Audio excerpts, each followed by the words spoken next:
Hello and welcome to Say That Again Slowly, the Cambridge Festival podcast where students at Cambridge University chat with the experts who've contributed to the festival.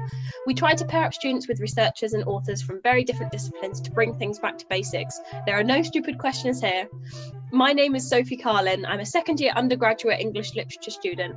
Today I'll be interviewing Dana Ellis Hunnes about her book, Recipe for Survival: What You Can Do to Live a Healthier and More Environmentally Friendly Life. Hello, Dana. Thank you for coming along today. Thank you so much for having me. And you said my name correctly. I'm so pleased. Oh, amazing. I'm glad that I got it right. So we're off to a good start there. Yes. So I think a good place to start, you explain this a bit in your introduction to your book, but just to clarify to our listeners who might not have read your book, what was it about this kind of exact moment in history that made you feel that this book needed to be written? You know, what kind of motivated you to start this project? There's a few things that really came together for me to, have the impetus to really just put this down into paper, into words is, I had just finished my research in Ethiopia, looking at climate change and how it affects people in developing countries who don't have the resources that we have, in developed countries for irrigation and things like that, and how they're actually being affected by it in that moment. As well as I, had just given birth to this tiny little baby, not even 3 kilograms big, just absolutely tiny. And I'm looking down at him, and I'm looking at everything I've learned in reading the literature and in reading reports and watching documentaries. And I'm just thinking to myself, oh my goodness, I'm worried about this planet. I'm worried it's not going to sustain his generation, your generation. The kids that are growing up. And I guess it just really had me very worried. And so the only way I knew how to deal with it was to write it out and kind of work through, I guess, my feelings on it and my scientific background and what could I do, because I'm not seeing enough movement from governments, from political leaders. So that's really how it came to fruition, is my worries about the pace at which climate change is exacerbating, but the fact that, the governments of the world are not doing enough. And so, yeah. Yeah. So it sounds like it was as much a personal project as it was a kind of project about kind of trying to send a message out to the general public, kind of working through your own feelings about climate change as well. Would that be kind of accurate to say that? Oh, absolutely. I mean, yes, it really was my way of trying to find solutions to this problem that individuals can do and giving them that hope that, hey, there are things you can do. And here's the supporting literature. But also, yes, very much a personal project. Like, I really do want this planet to be sustainable for you guys and for my son and for future generations. Absolutely, both. Yeah, absolutely. So kind of thinking more about those kind of motivations behind your writing of the book, you kind of speak a lot in your book about the context of COVID-19 and kind of thinking about the climate in the context of the pandemic. So, in your chapter on animal exploitation, kind of talking about managing animal populations in such a way to kind of prevent transmission of diseases like the coronavirus. So was the pandemic a kind of key motivating factor for you as well in getting involved in this research? Was sort of seeing the news headlines about that something that kind of motivated you even more? I would say that the COVID pandemic gave me sort of the time to breathe a little bit, ironically, and really think about the context of what are we doing here? How is it that this virus came from an animal and spilled over into humans, and exactly what are the risks of this happening again, because this is a reality. 3 out of every 4 new infectious disease is expected to come from animals. And so also, what are we doing in terms of feeding antibiotics to animals as well that live in these conditions, and how will that affect public health, human health as well? And so absolutely, I think, it just hitting home that, the flu of 1918, the H1, the original SARS that came out in the early 2000s, all of these are animal diseases that did eventually spread into humans, and just kind of thinking about it happened once, it happened again. What's to say it's not going to happen again? So here are some things we do need to think about. Absolutely. Yeah, absolutely. I was interested by, because obviously you have done a lot of work throughout your career on nutrition and teaching about nutrition as well. And that was a really interesting background to bring to the issue of climate emergency. And I wanted to kind of ask about that because, nutrition and food and body image can kind of be a source of trauma or emotion or contention for a lot of people. Negative attitudes about it are kind of encouraged from a young age a lot of the time, unfortunately. So I suppose that must make it difficult to kind of talk to people about food in the context of the environment when they're so kind of emotionally invested in that way. So when you're kind of educating about nutrition and the environment, how do you handle the topic of food sensitively? Because obviously it's something that people are going to respond quite viscerally to in a lot of cases.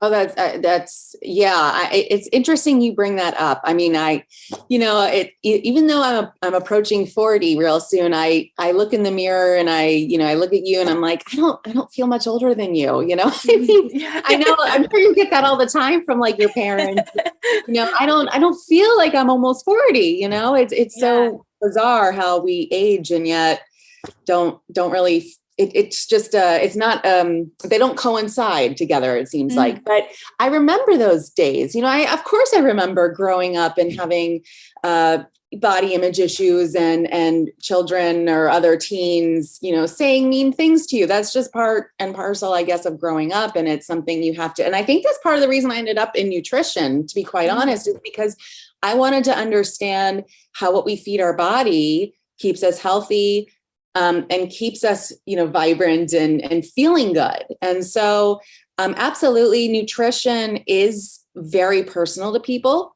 for many reasons, culturally, familially, just socially with interacting with our peers. And so I think that is an interesting issue to navigate, both as a young adult and even as we get older. We get more ingrained in our habitual ways. And so I think talking about it and kind of iterating to people, look, I'm not asking you to become vegan. I'm just suggesting that there are ways to be culturally sensitive and follow your more culturally specific type of flavors and diet, while also being more environmentally friendly by choosing to eat less meat and not making it the centerpiece of the meal and making it more of the condiment or the flavoring. Because, truly, if most people in developed countries reduced their intake of animal products by 3/4, that right there would solve huge amounts of the emissions and the water use and the land use that our diets, produce.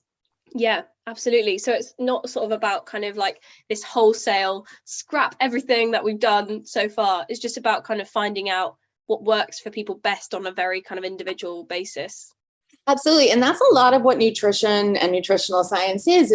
It's working with individuals, meeting them where they are, but also providing them the information and the tools that they can use to better their own health and be more environmentally friendly, while also being cognizant that people do come from different backgrounds. And so they do have these different cultural, social, economic needs that we have to also be sensitive to.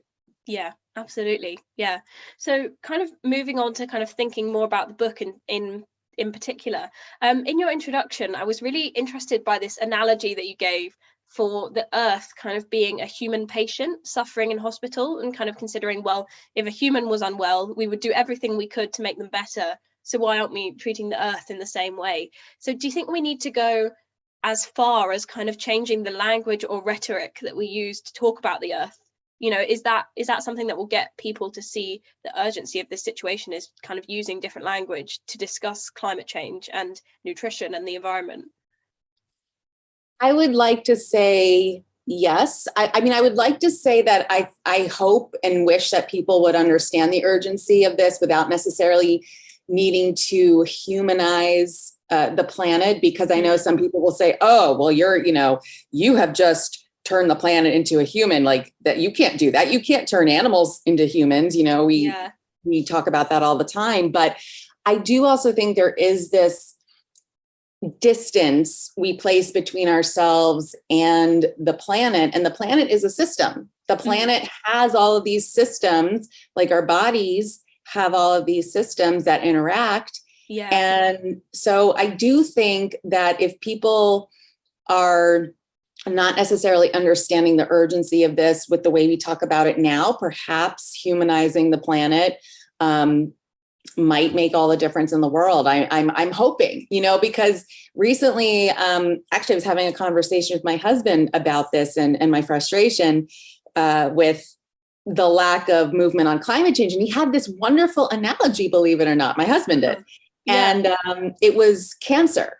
Right now, climate change, it's like a slow growing cancer. Mm-hmm. We can still cut it out right now, but the longer we wait, the more likely it is to metastasize to a point where it almost doesn't matter what we do. We won't be able to cut it out. And I thought that was brilliant, so you never know where these analogies will come from, but yeah, I suppose it's kind of a useful way into the subject for some people to think about those kind of analogies. It sort of illuminates things in different ways, which maybe is useful, I suppose.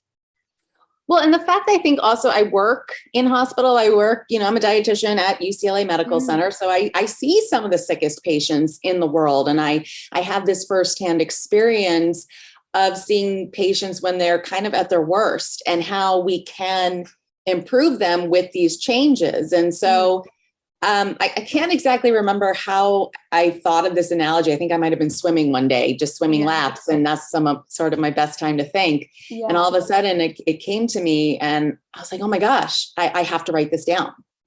Yeah, absolutely. Yeah. So you mentioned as well that kind of the birth of your son was sort of kind of a key motivating factor for you in writing this. So as a parent, how do you recommend that we kind of encourage these thoughtful, reflective attitudes about nutrition and the environment in children from a young age? Is that kind of preventative approach or sort of a complete kind of revolution in values what's needed, like kind of teaching children the sort of this thoughtfulness about the environment? I absolutely see no harm or danger or pain in doing that whatsoever. In fact, it's become such a natural lexicon in our house that my son understands it. He's 8 years old now. He talks about it. He gets it. Yeah. And so I do think, rather than, and we don't talk about it necessarily in the very scary real terms that, maybe adults would be more likely to use, or even, college students like yourself. But we do talk about some of the issues of growing food because we have a community plot on campus, and we talk about some of these issues. And I just think it's important to not be afraid to talk about this with your children, because they're the ones who are growing up in this world, as are you. And so I think they're the ones who need to be able to speak with their parents about it and say, gosh, Mom, Dad, I'm scared about this. And I want there to be more action about it. I want you guys to vote for leaders who care about these issues. And so I do think it's an important discussion. Yeah, absolutely.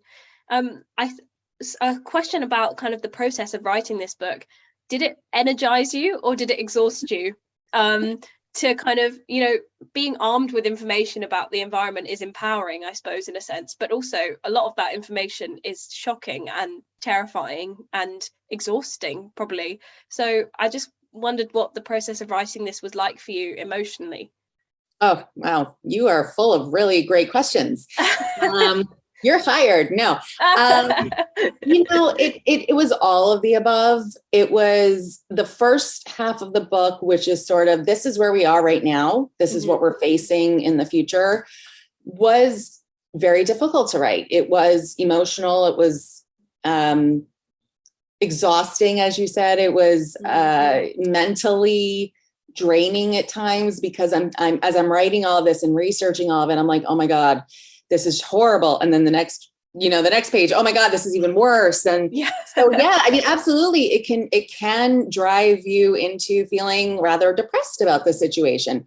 But with that said, the second half of the book, is 20 solutions or 20 ideas and actions we can take right now to not feel so overwhelmed by the situation and not feel so depressed. These are 20 actions plus, a recipe with like a bunch of movies and documentaries and books to read.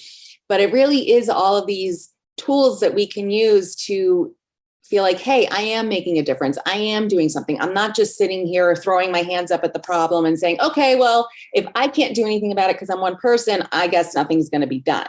Yeah. So that part I would say was more inspiring and made me happier, gave me some hope. Yeah. But, we really need people to put these actions into action and a lot of people. And so I'm hoping that as more people understand and are interested in the topic and in the actions, they will, do something about it. Yeah, absolutely. I really liked that chapter that you've had on the kind of the examples of positive action being taken, because I think, whilst it is important, as you say, to acknowledge all this kind of these shocking statistics that we have, it is heartening to read about the positive actions as well.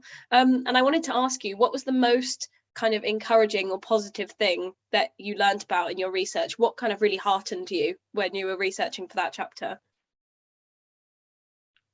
I think just knowing that there are groups out there. It's hard to pick just one which is why I gave like 7 or 8 examples, because they're all in different areas. In one organization is rescuing orphaned elephants in Africa. And you look at baby elephants and I melt, yes. I'm just like, thank goodness there's someone saving them, and then, there's the other organizations that are saving, trying to save the ice in the Antarctic and then save whales in the ocean. And so I think I can't just pick one, which is again, why I do bring up 7 or 8 organizations that are doing really, really good work. And as you said, it just gives me the warm feeling, fuzzies all over. Cause I know like not everyone on this planet is doing bad. There's a lot more people doing good. Yes. And we have to acknowledge that.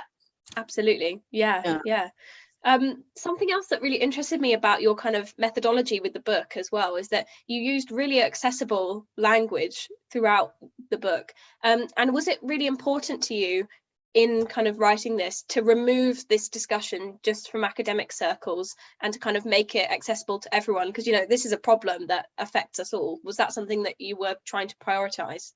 Yeah, that was absolutely the goal of my book, because so many times in academia, and there's nothing wrong with academia, but so many times in academia, I write a report, the only people who read it are other academics, other professors who are doing this similar research. And that's great and all, but really, I think there is this need for the general public, the general population to also be aware of what's going on and not just leave it to academics to solve or technology to solve. I think people want to feel that they themselves are acting on it and doing good and are a part of the solution. So I wanted to write it for the general person to take an interest in and not feel overwhelmed by the language or, those types of things. I wanted it to be accessible.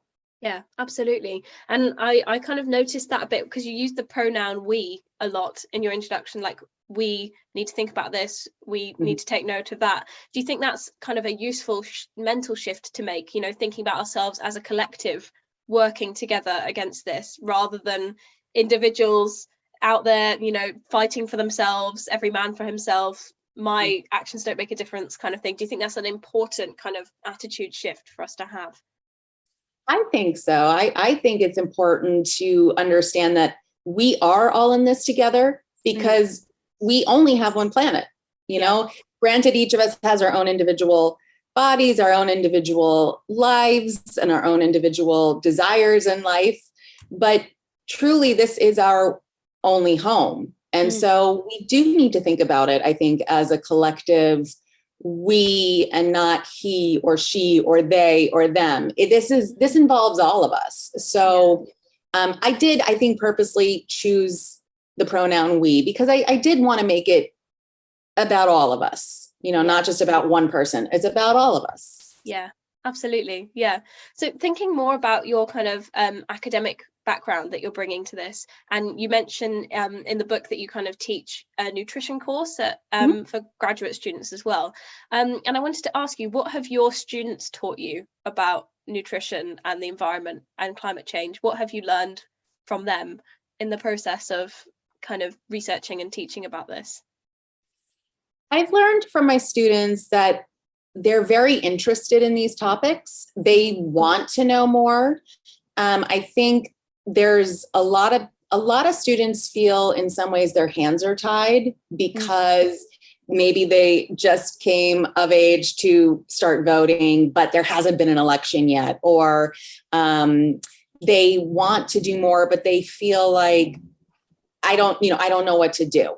And so I've learned from them that it's not necessarily as cut and dry as it seems or as it looks from my perspective, because I've been through that time. I've learned all of this. And so I do have this understanding of the bigger picture, I think. But I've also learned from my students about their own personal barriers or blockers. I know that's the word you guys use in the UK. I love it. And so I know that there are other circumstances outside of just my own reality that I have to take account of. And so I think being exposed to other students from other backgrounds has actually been really helpful to me, in addition to my personal travels in my life, where I've seen other cultures and other countries and just learned. And I think that's honestly the best teacher in the world. I'm not the best teacher in the world, but I think just experiencing other cultures, other countries, learning from people who are different from yourself is the best thing in the world. Yeah, absolutely. Yeah. So kind of thinking about sort of learning from different age groups and learning from your students, would you say that there are, so sort of from your research, would you say there are certain age groups more engaged in the idea of climate change than others? Is there a kind of generational gap between, young people who, there's a lot of kind of youth climate protesters like Greta Thunberg who are extremely hyper engaged in this. Is there a kind of generational gap between them and their parents, would you say?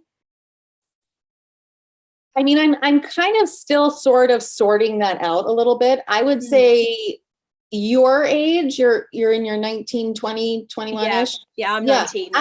Yes, I would say your age college students are very, very engaged in this. I've spoken with some high school students recently, and it's interesting because I don't necessarily feel like they're as motivated, which is interesting. Like, I feel like they're a little more indifferent to some degree, and also feel like, well, I can't do anything. I'm only 15 or 16. Technology needs to solve this. Whereas I feel like young 20s are very engaged and do have more hope and are more action oriented, which is, it's a little opposite of what I was anticipating. I kind of thought the younger would be more action or motivated, kind of like the, Greta Thunberg, who I always joke, I say, I want to be Greta when I grow up, just because she really is this climate warrior. And I strive to be that. I strive to motivate large swaths of the world to really feel this urgency that climate change is this big issue, and we do all need to do something about it. So it is interesting. And I do feel like, as I think Greta is now 18 or 19 herself. So right around your age. And I do feel like your generation is very, very motivated. But I also don't know if it's a country thing too, because I feel like Europeans are also much more in tune. And here in the States, it's much more politicized. Right. Okay. That's quite an interesting sort of national difference then. Yeah. So there'll be a lot of students listening to this podcast and listening to what we're talking about just now, and they might be, you know, kind of concerned about the environment but are not sure where to start. So what would be kind of your recommendations for a student who's, you know, kind of 19, 20, doesn't have a huge amount of money but wants to kind of try and make an impact? How could they, you know, create an affordable diet or take action to kind of, you know, positively contribute towards counteracting the climate emergency? Yeah, well, the number one thing that a student or anyone can do actually right now to have a big impact is to look at their plate. And so, you know, just changing what is the main focus of the meal. So instead of like the burger is the main focus of the meal, making that like a veggie burger is the main focus of the meal. And then I guess if you really want, you know, a little bit of meat, having like an ounce or two, 30 grams, something like that. Yeah. You know, just these little changes, these little switches can be overwhelming in the amount of difference that they make. And, you know, there's this misconception that a plant-based diet is more expensive than, I guess, more of a typical Western diet. And by Western, I mean like Western countries, developed countries where there's a lot of meat consumed. But there's a lot of, you know, whole grains and legumes and pulses and seeds and nuts that, taken all together, vegetables, fruits, things like that, that actually would save, you know, quite a bit of money every year, probably 600, 700 pounds. I'm just trying to do the conversion in my head, compared to, you know, here it would be like $1,000 or $1,200 per year from making those switches. So it doesn't have to break the bank. It doesn't have to be crazy expensive to make these switches.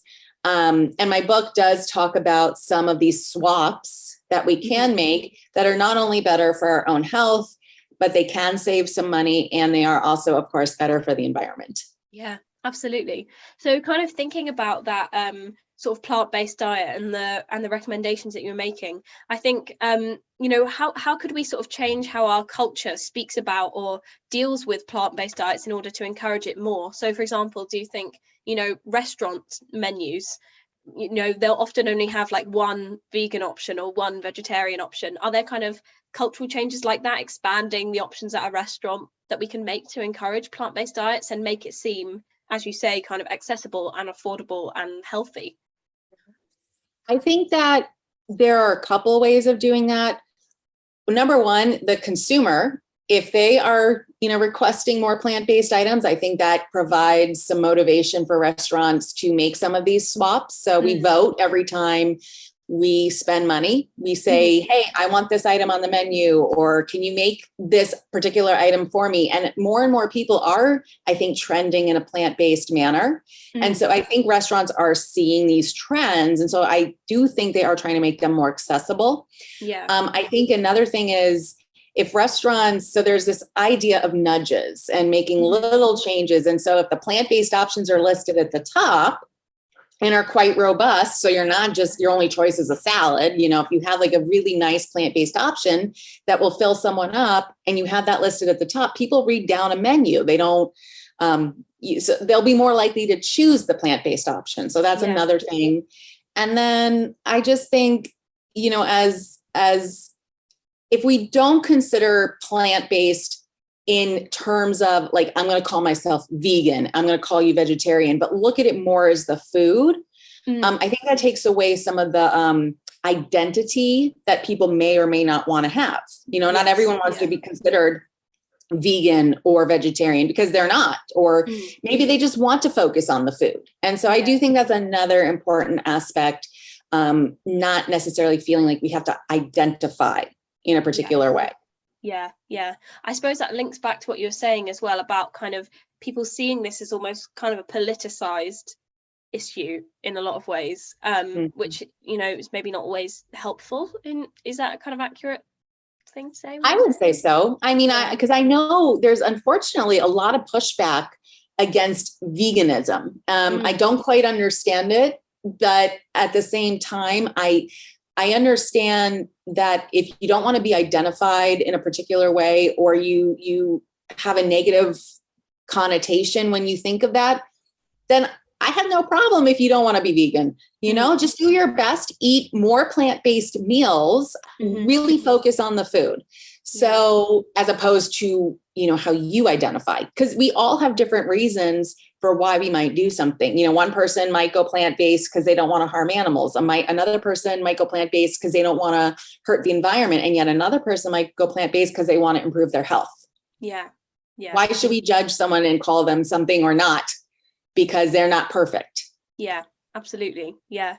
So thinking about more kind of ways that we can sort of encourage people to take action, you sort of included quite a long list of book and film recommendations in your book as well. And I'm thinking about the recent film Don't Look Up that came out and sort of targeted a lot of these issues.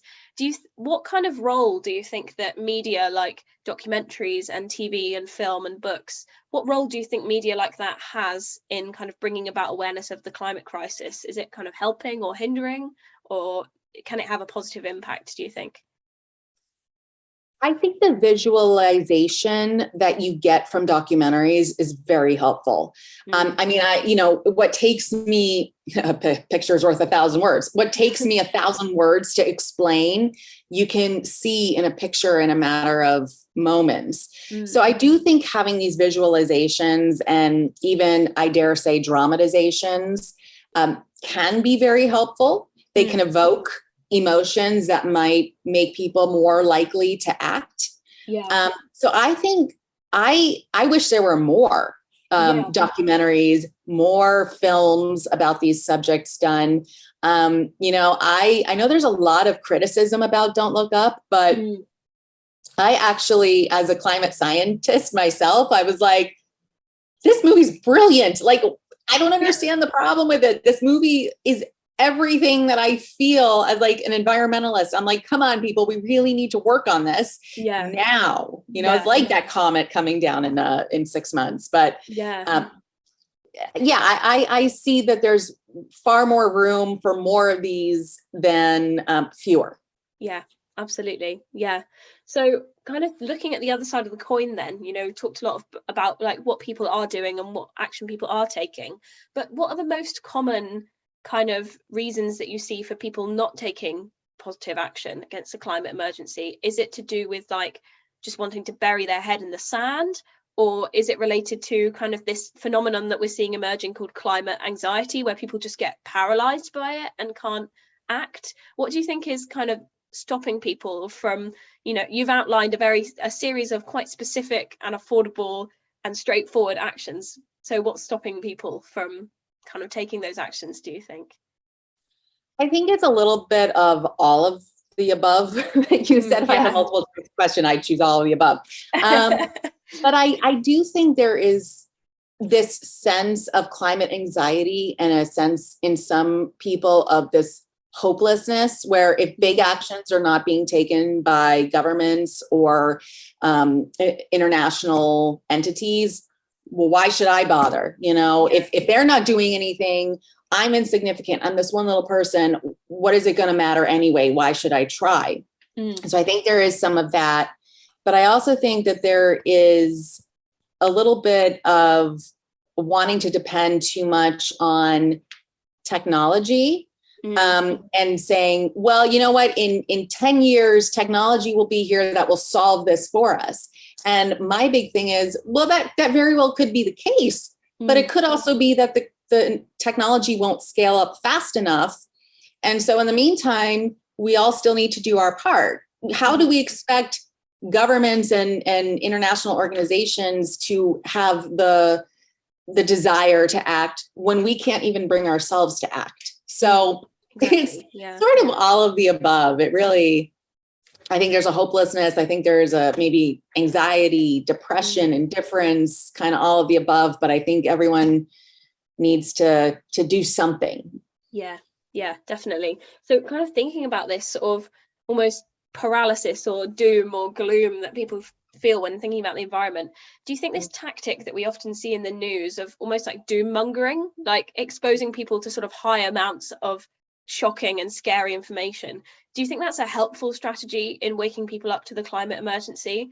Or do you think it needs to be counterbalanced by a more kind of, as you said previously, meeting people where they're at and kind of saying, okay, I understand your anxiety. Here are some specific ways we can resolve it. Here's also some examples of positive things that are already happening. You know, it's not all doom and gloom. Yeah, I wish I had the answer to that. That is a really great question, because I don't feel like people are acting fast enough or doing enough. And so I want to shock people. I want to be like, look, this is what's happening. And this is urgent. And like, look, people, this is what's going on. I mean, really, I do wish there was like all this doom and gloom so people got it.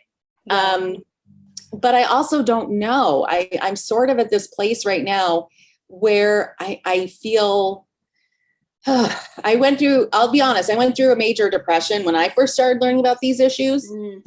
And there are days now, even I'm like, oh my God, nothing's being done. Nobody's doing anything. Nobody cares. And we need to shock people.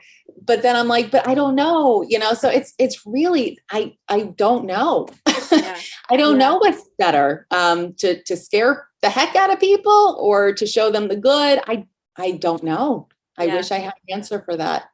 To kind of continue with this discussion that we've been having about, a really action-based approach, taking practical steps.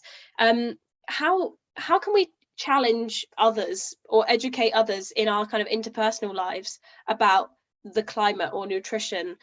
Because, it might be kind of difficult to convince a parent or grandparent who's very kind of stuck in their ways to kind of make these changes. How can we sort of deliver that to the people in our lives as well? I think some of the most important things we can do are just to continue providing information from reliable sources and having conversations with people, kind of understanding where are they coming from. So I know, for example, in my own family, when I've had conversations with my parents, they are kind of set in their ways. My father more so than my mother. My mother has really embraced plant-based eating. My father not as much. And I think but having conversations about it can help enlighten both you and them to what the other person is thinking and feeling about the situation. And I think understanding those feelings can help open up lines of communication and say, hey, look, Dad, you don't have to go vegan or plant-based overnight, but how about at our next meal as a family, why don't we maybe cut back on some of the animal portions we're serving? Just because do it for me or do it for, your future grandchildren or whatever the case may be. I think finding ways of having these discussions that are both respectful, but also informative can be really important. Yeah, absolutely.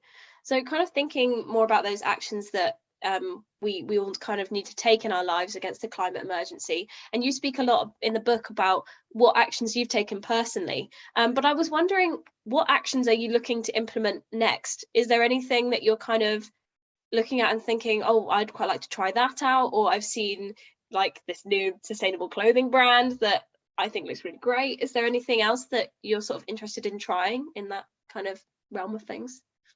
I mean, I'm always learning and trying out new things. I think, we live in an apartment complex. And so we take our composting right now up to our community garden. But I think something I'm really interested in trying next would be composting at home. Like right now, we don't do that, but I would really like to do that and learn more about it. I know there are simple ways to do it, even with just like a box at your own home. And so it's not something I've tried yet.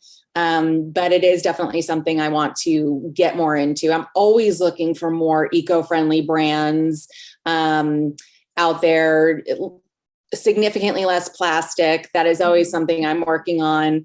We've already made the transition from soaps and other shampoos and things that come in plastic to bars of soap and bars of shampoo and bars of conditioner.